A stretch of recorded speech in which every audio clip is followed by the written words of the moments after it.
Ladies and gentlemen, welcome to the April 4th, 2020 special edition of The Breast There Is, The Breast There Was, and The Breast There Ever Will Be Wrestling podcast.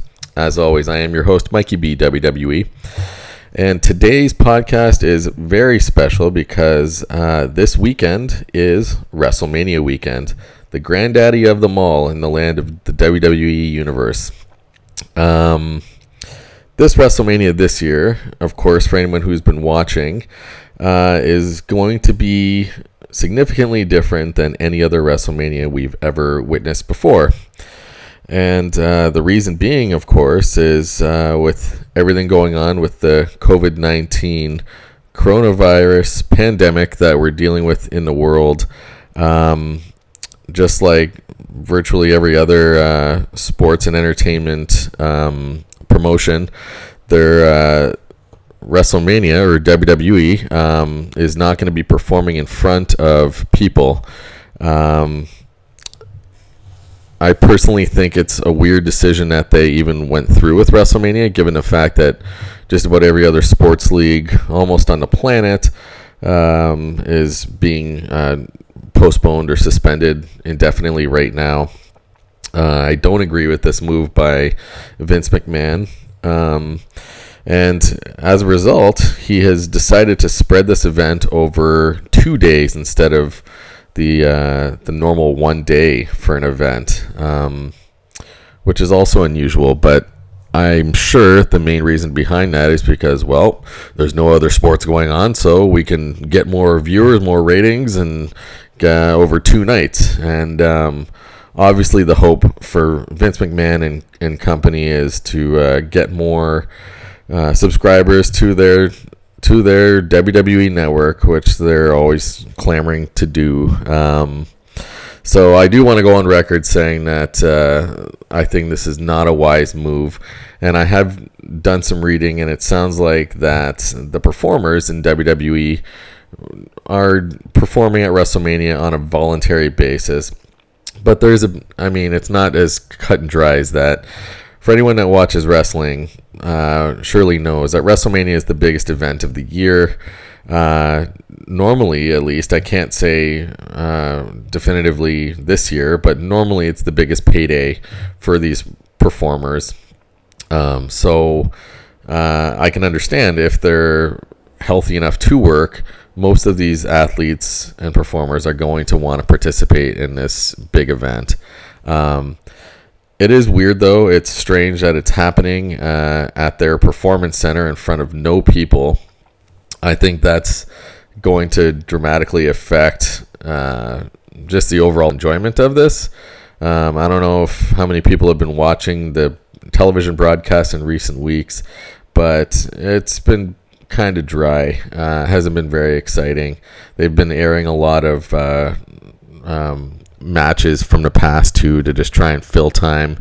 So this won't be, I can assure you, this won't be the best WrestleMania out of the 36 that they've put on so far. And even McMahon is going on advertising this like WrestleMania too big for just one night. I guess that is too big for just one night, but not too big for a global pandemic. So personally, I say shame on you, Vince McMahon. I think this really kind of shows his true colors. Not that I was ever surprised to learn this, but he's someone that I believe runs his talent into the ground. I mean, there's no off season for WWE, which is absurd. Yeah, I mean, every other professional sport pretty much in the world gives their athletes, some recovery time, some downtime to an off season, so they are able to go and spend time with their family and friends, and from a physical health standpoint, able to recuperate.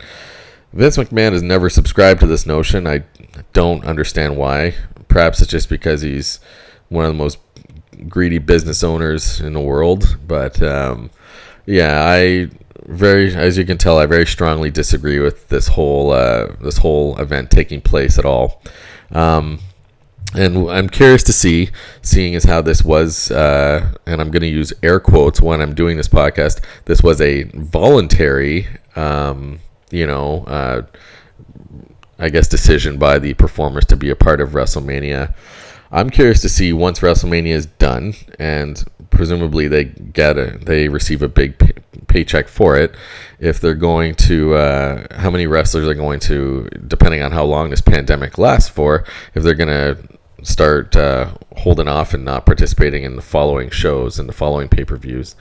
Because quite honestly, if I was in their position, I wouldn't. If this was voluntary, it's ridiculous. There's a reason why all these sports, all these different professional sport leagues and everything else is shutting down, and they're not just playing their games, in front of no audience. It's because the risk is so high, and none of us know when this will get resolved. So the fact that they're carrying on with this is, leads me to believe further that Vince McMahon views his talent like circus performers and doesn't really care. You would think they would have an opportunity to, during a global pandemic, be able to stay at home and rest. And I don't know. I think the prudent move and the respectful move would be to shut down production after WrestleMania, but I seriously doubt that Vince McMahon has any intentions of that. Certain articles I have read. Before I get to my predictions for the main card tonight, I am obviously venting a bit about my feelings towards the WWE's decision to put forth this event. But following this event, it'll be interesting to see what's going to happen. And it would make sense if they were to shut down operation for a while. It's the only time these performers who are under contract with WWE get time to be home with their families for more than a couple days a month is if they're injured, which is ridiculous. Again, this is the year 2020. We should have better respect and conditions for workers, but Vince doesn't seem to care about that. All he cares about is getting richer, getting his wallet fatter. So I don't know. And even reviewing this pay-per-view card, I'm going to go through all a huge number of matches, the abundance of matches they're putting on. To me, there's hardly any that even have sort of the mystique or luster around a normal great WrestleMania match. So not only is it going to be without fans in attendance, but there's also a strong absence of any real WrestleMania worthy matches, and as far as I'm concerned. So, and there are a lot of matches. We're here right now as I'm conducting this podcast. We're less than an hour away from the kickoff of the first night on Saturday, and WWE still on their website lists all their matches, which on the main card they have 16 matches, but it says the WrestleMania card announced then in brackets so far has 16 on the main card, and only in the last hour have they added 2 kickoff matches below those 16. So as I've been doing all along, I'm only going to give predictions for matches which appear on the main card. I don't know. WWE, Vince McMahon, you should get your act together and care for the well-being of your talent, because without them, you would be nowhere, and that your business would not be thriving. So now that I've gotten that off my chest, let's get to the final predictions for WrestleMania 36. And of course, for me, I started conducting my podcast 3 years ago after WrestleMania. I guess the WrestleMania that year, which would have been, 33, I began my, because that's typically even though it falls usually in March or April, WrestleMania is the culmination event of the year of the WWE calendar. So it is kind of the start of a brand new year. So this is going to be completing my 3rd season of podcasts and giving wrestling predictions. So I will disclose how I fared on my next podcast, how I did overall in season 3 with my predictions, and certainly compare it to how I've done in the first 2 seasons and see how it holds up. So that said, now on to match number 1 of 16.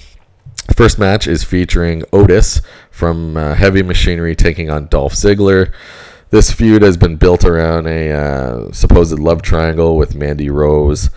This feud, I believe, will come to an end here, over this course of this weekend, I suspect that Dolph Ziggler will, because it appears Dolph Ziggler and Mandy Rose are dating each other in real life. So I suspect this will be done with, and Dolph Ziggler is my pick to win over Otis.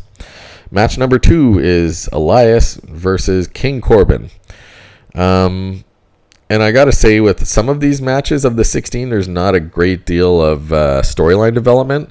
This is one that didn't have a ton leading into it. But I believe that King Corbin, being one of the hottest heels in the company right now, they're going to keep giving him more of a boost and have him probably win in a very dirty fashion over Elias. So King Corbin is my choice to win that match. The third match is between Aleister Black and Bobby Lashley. This is one of those matches, as I mentioned, there was pretty much no promo done at all. They just thought they'd stick these two together, just maybe by virtue of finding a place for them on the card. But there shouldn't, WrestleMania matches shouldn't get just strewn together quickly with no development. If that's how it's gonna be, then that's poor development on the WWE's creative team, because they should have fewer matches, and they should all have been done with the proper storyline build-up and with great promos and all of that. But this one, I don't even recall a single one between these guys. So I'm going to choose the hotter of the two wrestlers right now, which is Aleister Black. The company seems to be backing him quite a bit and giving him a boost. So Aleister Black is my pick to be victorious over Bobby Lashley. The fourth match is for the WWE Women's Tag Team Championships, featuring the champions, the Kabuki Warriors, taking on the team of Alexa Bliss and Nikki Cross. I am choosing Alexa Bliss and Nikki Cross to win the Women's Tag Team belts from the Kabuki Warriors for no reason besides the fact that I just think that they're going to mix it up a little bit and change the belts, or whose hands the belts are in. Alexa Bliss and Nikki Cross have held the belts already, but not for that long. So maybe this will be the start of a bit of a feud with these two teams. But regardless, I believe Alexa Bliss and Nikki Cross will win the women's WWE Women's Tag Team Championships this weekend. The fifth match on the card is for the Raw Tag Team Championships, featuring the team of the champions, the Street Profits, taking on Austin Theory and Angel Garza. Austin Theory and Angel Garza, from what I understand, they are replacements in this match. I don't recall exactly who was supposed to face the Street Profits, but regardless, when you got a last-second replacement like this, I don't think it bodes very well for their chances, especially in a championship match. So I'm choosing the Street Profits to retain their Raw Tag Team Championships in this match. And the next match is, before I continue with my predictions, the Street Profits, you got to think about some of these performers who this is their first WrestleMania, like the Street Profits, and instead of McMahon deciding to postpone it, and once everything is, we're hopefully all past this pandemic, instead of holding WrestleMania in front of the original audience there in Tampa, Florida, like was scheduled in front of 80,000 people, the Street Profits have to have their first WrestleMania in front of no audience. Like, how much of a cheat is that for these guys? So I don't know. Again, yet another reason why this event shouldn't be happening at this time and in this format. But it is what it is. These people are gonna have to listen to their boss, I guess. But so, anyways, moving on to the sixth match on the card. It's the triple threat ladder match for the SmackDown Tag Team Championships. Lots of tag team championships matches going on here. Okay, weird. I don't know why, but on the website right now, WWE.com, it's saying this triple threat ladder match for the SmackDown Tag Team Championships, it only shows one competitor of each tag team here. It shows John Morrison, who represents John Morrison and The Miz, who are the champions, the SmackDown Tag Team Champs. And then it lists Jimmy Uso and it lists Kofi Kingston.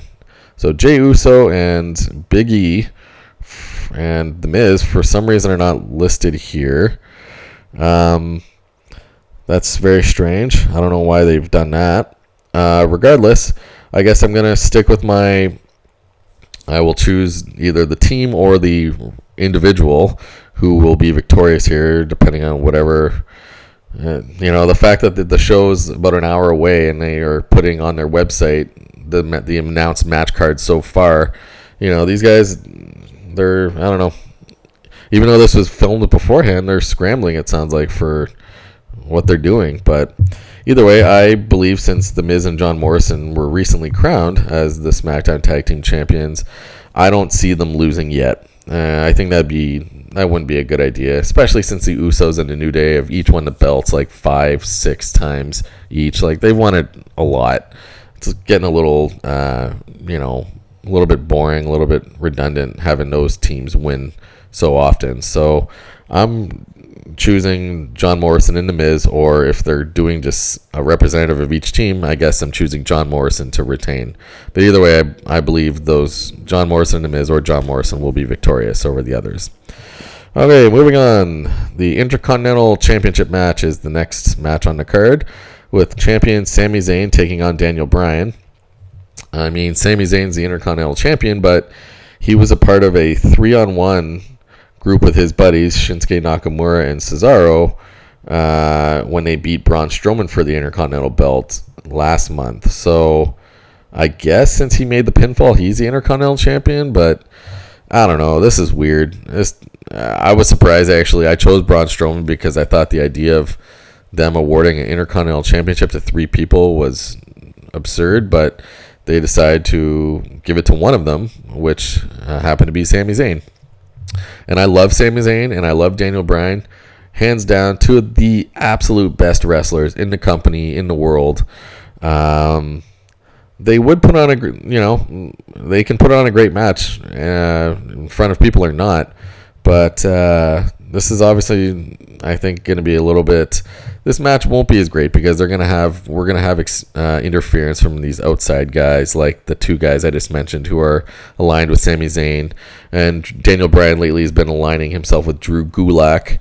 So, anyways, it's not going to be a great technical match, I don't think, for very long before everyone else gets involved. But that said, I still think, even though Sami Zayn deserves more championships, being on the main roster for a number of years and he's barely won anything, I somehow feel that Daniel Bryan's going to win the belt here. And maybe they're going to, what I think they would do is they would start intermingling feuds with all 5 of these guys for the Intercontinental belt following this. But regardless, or perhaps if Daniel Bryan wins, which is my prediction, him and Drew Gulak will do a program together for a while and battle it out for the IC belt. But Sami Zayn, Shinsuke Nakamura, Cesaro, also all 3 of those, all 5 of these guys I've just mentioned are incredible in-ring wrestlers. They're all fantastic. They all deserve to be champions. So I hope that they're all in a championship picture following this event. So, but regardless, for prediction purposes, I am going with Daniel Bryan to win the Intercontinental Championship. The next match is for the SmackDown Women's Championship, and it's a fatal 5-way match. So it's champion Bayley taking on Sasha Banks, taking on Lacey Evans, taking on Tamina, taking on Naomi. God, what a muddled match this is. Fatal 5-way. On the website here, it's not saying anything about fatal 5-way elimination match. So that would mean then that not each person's going to be eliminated, so it's down to 2 people. And since they're omitting that word right now, and quite honestly, even before I saw this on their website right now, I was already erring on the side of sticking with Bayley as the champion because she's got her best buddy, Sasha Banks, in the match with her. So, I think the odds are very good that she'll be able to retain the belt. So, unless Sasha Banks somehow takes it over. But, I don't know. And even Lacey Evans is deserving of a championship, but I don't see it happening. I just see Bayley retaining. That's my pick. I mean, how else? It's difficult to pick in a 5-way match like this. So Bayley, I believe, will retain the SmackDown Women's Championship. Moving on to the next match. Kevin Owens taking on Seth Rollins.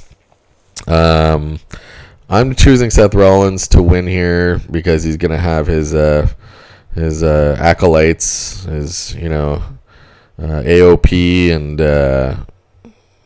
Buddy Rogers, or I think that's his name.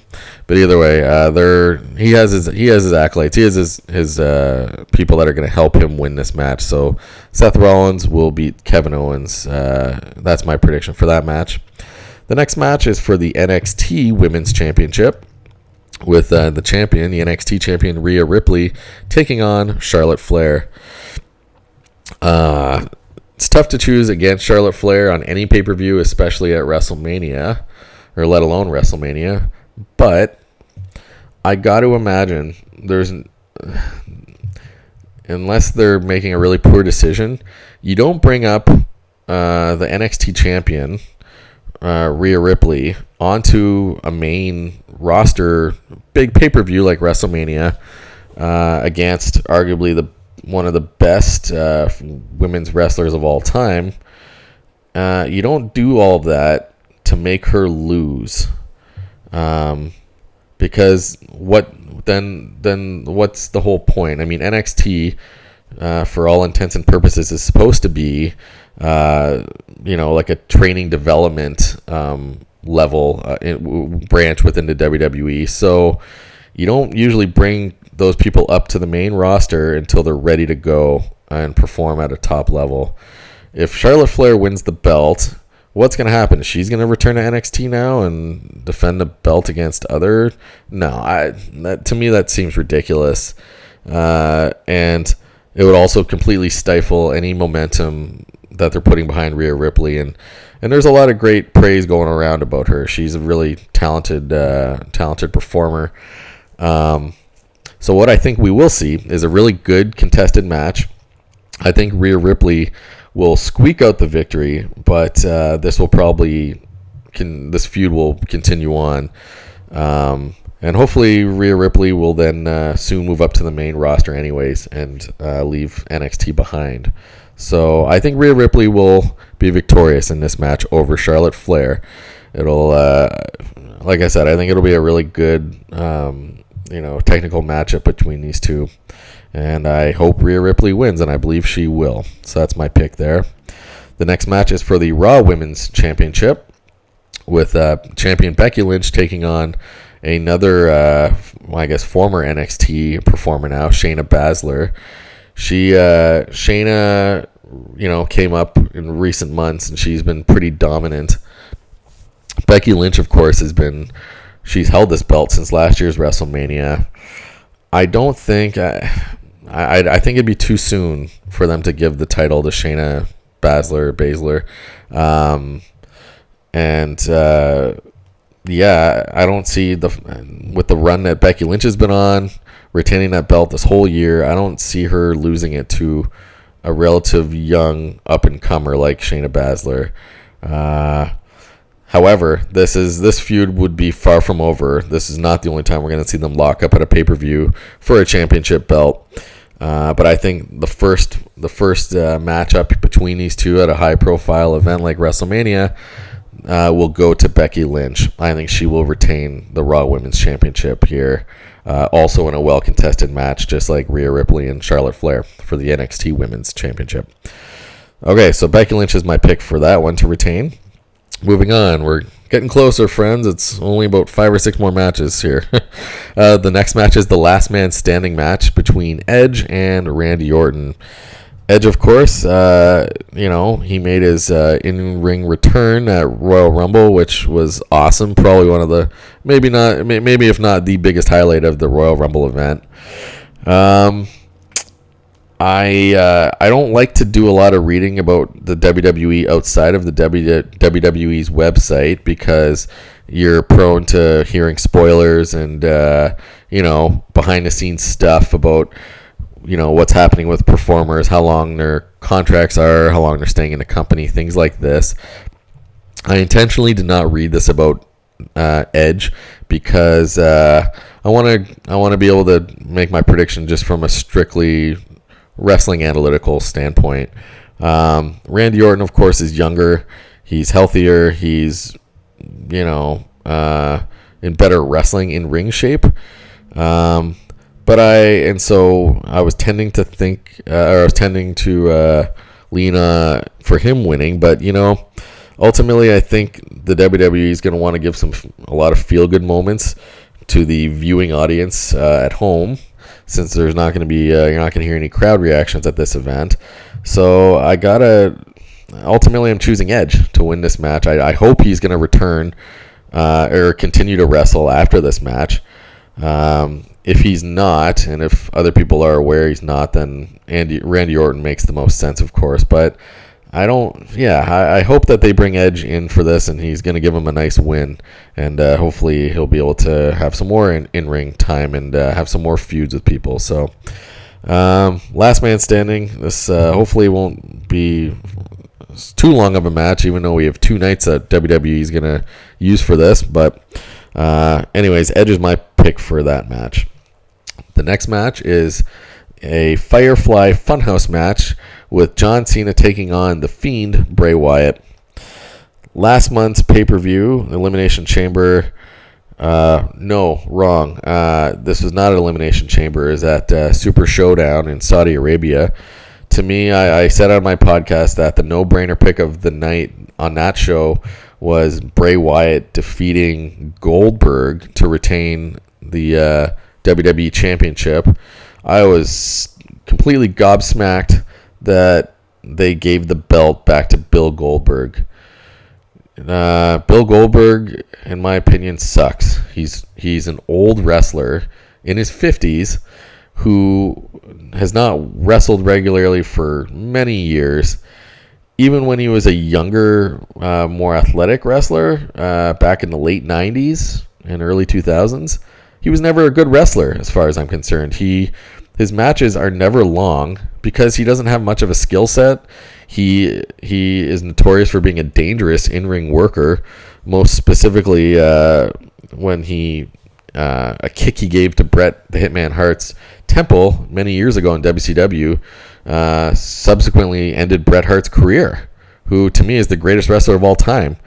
So I don't know who wants to keep seeing Bill Goldberg compete at all. The guy's old. He's not good. I never thought he was very good. He definitely made his mark on in the wrestling industry, but those were in WCW. Vince McMahon obviously just sees that there are money signs still above Goldberg's head, and people will still, pay to see this guy. I don't understand why. It's ridiculous. So I bring up all of that because Bray Wyatt, prior to losing the WWE Championship to Bill Goldberg, in a very quick, short match, not surprisingly for Goldberg's sake because he's old and can't wrestle, but I don't know how they could have done that to probably the hottest heel character in the company right now, a man who, since they changed his gimmick to The Fiend, was the most destructive, toughest, one of the most, diabolical heels in the company, probably the most. So he had not been losing to anybody, and he was taking down big names. So I can't believe that they made him drop the belt to Goldberg. And I bring all that up because as some sort of consolation prize, they better make Bray Wyatt defeat John Cena in a Firefly Funhouse match, which we've never seen before. So this is a match supposedly, tailor-made for Bray Wyatt. And after that disgraceful belt swappage at the last month, they better reward Bray Wyatt with a WrestleMania victory over John Cena. And hopefully Bray Wyatt will get back into the championship picture again, because they are a bunch of idiots that they made him lose to a guy who is about 20 years older than him, who sucks at wrestling. So Yeah, that whole thing just makes me frustrated. But so I'm choosing the Fiend Bray Wyatt to be victorious over John Cena, who is certainly now, without question, at most a part-time performer, wrestling 1-2 matches a year. He's going Hollywood all the way, so they better not give John Cena the victory here. That would be even more of a kick in the teeth for Bray Wyatt. So the Fiend Bray Wyatt is my pick to win the Firefly Funhouse match. The next match on the card is called a Boneyard match featuring The Undertaker taking on AJ Styles. Years ago, this match would have been the best match at WrestleMania. Unfortunately, and even though The Undertaker is one of the absolute greatest to ever do it, one of my all-time favorites personally, he's also in his 50s. He's old. And unlike Goldberg, Undertaker actually wrestled for like all of these years. Goldberg worked intermittently as a wrestler since the late 90s. Undertaker worked consistently throughout since he started with the company back in 1990. So he's been in this company for 30 years, putting on great matches. Unfortunately, he doesn't put on great matches anymore because he's old and his body's breaking down. Understandably, very much understandably. AJ Styles, on the flip side, is maybe, he's one of the absolute elite best wrestlers in the world. Even though he's in his 40s now, early 40s, he's still one of the best athletes. He's amazing. This match is going to be quick. It's not going to last long. The fact that it's a boneyard match, they're going to be able to string it out a little longer because there's a gimmick with the match. But AJ Styles' buddies, Luke Gallows, Carl Anderson, are going to get involved. But regardless, they better make The Undertaker win this match over AJ Styles in a boneyard match, no less. So Undertaker is my pick over AJ Styles. And again, this sucks because this match would have been great about 5 years ago. But alas, we're getting it in 2020, and it's going to be probably 5 minutes or 10 minutes or whatever. Not a long match. Okay, we're getting close to the end, friends. We're on the second last match of the night, which is the Universal Championship match with Old Man Goldberg, the champion, taking on the replacement Braun Strowman, who this was originally supposed to be Roman Reigns. And every indication and from every logical standpoint I have, Goldberg would have dropped the belt to Roman Reigns tonight, or this weekend rather, because that was what they were planning to do all along, get Roman Reigns the belt back at WrestleMania. It was, to me, quite clear that they've been building back to that since he returned from his scare with leukemia again. So, and I was saying even at my Royal Rumble prediction show a few months ago that I thought Roman Reigns would have won the Rumble, setting up a Bray Wyatt feud with him, and it would have made so much more sense for Roman Reigns to be the one to take out the heinous fiend Bray Wyatt for Bray Wyatt's first loss, as that new character gimmick. But for whatever stupid reason they made Goldberg beat him to have the belt, which was he was going to drop it to Roman Reigns this weekend. But now that it's Braun Strowman, and again, Roman Reigns actually pulled out of this because of his health concerns with, his history with leukemia, and very, understandably so. Roman, good for you. It's ridiculous that they would have even, and they even had Roman Reigns posted on the WrestleMania card on WWE.com up until last night. So they clearly want to maybe even use his marketing power to try and sell it. And even on the poster, same thing, on the WrestleMania poster online on their website, Roman Reigns' face was on there all along until today, and they swapped it with Drew McIntyre. Regardless, even though Braun Strowman is 100% more worthy of being a champion than Goldberg, I think they're going to wait for this Goldberg-Roman Reigns match, just because they were already promoting that, and some people evidently are excited about a 55-year-old taking on a 35-year-old.